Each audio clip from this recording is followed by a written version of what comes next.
আসসালামু আলাইকুম ভিউয়ার্স, টঙ্গর মিডিয়ার নতুন আরেকটি ভিডিওতে আপনাদের সকলকে স্বাগত জানাচ্ছি। আমি রাফি আছি আপনাদের সাথে। ভিউয়ার্স, আজকের ভিডিও টাইটেল এবং থাম্বনেল দেখেই আপনারা নিশ্চয়ই বুঝতে পেরেছেন আজকে আমরা কিভাবে একটি ফেসবুকে পেজ খুলতে হয় সেই বিষয়টি দেখাতে চলেছি। আসলে ফেসবুকে পেজ খোলা খুবই সহজ, তারপর অনেক ক্ষেত্রে দেখা যায় যে অনেকে ফেসবুকে পেজ খুলতে পারে না। তো মূলত আজকের ভিডিও তাদের জন্যই, যারা ফেসবুকে পেজ খুলতে পারে না কিন্তু ফেসবুকে পেজ খোলার জন্য খুবই আগ্রহী। তো চলুন শুরু করা যাক আজকের ভিডিও।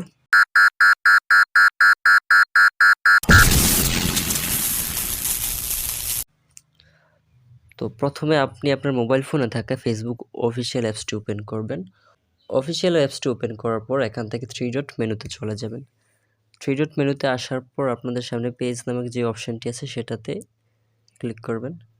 ক্লিক করার পর আপনারা দেখতে পাবেন এখানে ক্রিয়েট নামে একটি অপশান আসছে আপনাদের সামনে। আপনারা এখান থেকে জাস্ট ক্রিয়েটে ক্লিক করবেন। ক্রিয়েটে ক্লিক করার পর আপনাদের সামনে এমন একটি ইন্টারফেস শো করবে। ইন্টারফেসের নিচে আপনারা দেখতে পাবেন যে গেট স্টার্টেড নামে একটি অপশান আসছে। গেট স্টার্টেডে আপনারা ক্লিক করবেন। ক্লিক করার পর আপনাদের সামনে এখানে পেজের নাম আসবে। এখন আপনারা কোন নামে পেজ খুলতে চান সেটা আপনাদের ইচ্ছে। তো আমি যেহেতু আপনাদেরকে দেখানোর উদ্দেশ্যে মূলত পেজটি খুলছি, সেক্ষেত্রে আমি এখানে জাস্ট একটি এক্সাম্পল হিসেবে নাম দিচ্ছি। তো এখানে আমি জাস্ট ফানি পেজ লিখলাম, লেখার পর এখান থেকে নেক্সটে ক্লিক করে দেব। নেক্সটে ক্লিক করে দেওয়ার পর এখন আপনারা যেই নামে পেজটা খুলবেন এবং আপনারা সেই পেজের মধ্যে কোন ধরনের ক্যাটাগরি ভিডিও আপলোড দিবেন কিংবা পোস্ট দিবেন, সেই ক্যাটাগরিটা আপনারা এখান থেকে সিলেক্ট করে দেবেন। তো যেহেতু আমি ফানি দিয়ে খুলেছি, এখান থেকে আমি কমেডিয়ান লিখে দেব। কমেডিয়ান সিলেক্ট করে তারপর এখান থেকে নেক্সটে ক্লিক করে দেব। তো নেক্সটে ক্লিক করে দেওয়ার পর আপনাদের সামনে এখানে ওয়েবসাইট চাইবে। তো যেহেতু অনেক ক্ষেত্রে দেখা যায় যে ওয়েবসাইট থাকে না, যদি না থাকে আপনার I don't have a website, আর যদি থাকে উপরে এন্টার ওয়েবসাইটে আপনারা সেই ওয়েবসাইটের লিঙ্কটি দিয়ে দেবেন। তারপর আপনারা নেক্সটে ক্লিক করে দেবেন। তো নেক্সটে ক্লিক করে দেওয়ার পর আপনাদের সামনে প্রোফাইল পিকচার এবং কভার ফটো দেওয়ার জন্য একটি অপশান আসছে। এখান থেকে আপনারা প্রোফাইল পিকচার এবং কভার ফটো দিতে পারবেন।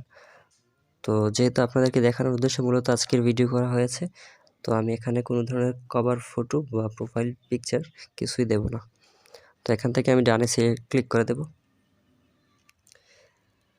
ডানে ক্লিক করে দেওয়ার পর এখানে অটোমেটিকলি আসলে ফেসবুক পেজটা খোলা হয়ে গেছে। তো আসলে ফেসবুক পেজ খোলা খুবই সহজ, তারপর আপনাদেরকে আজকে দেখিয়ে দিলাম।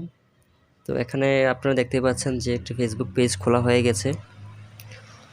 তো পরবর্তী ভিডিওতে আমি আপনাদেরকে দেখাবো কীভাবে ডিসক্রিপশন দিতে হয়, কীভাবে একটি ইমেল অ্যাড্রেস সেট করবেন, তারপর আপনার মোবাইল নাম্বার কীভাবে সেট করতে পারবেন,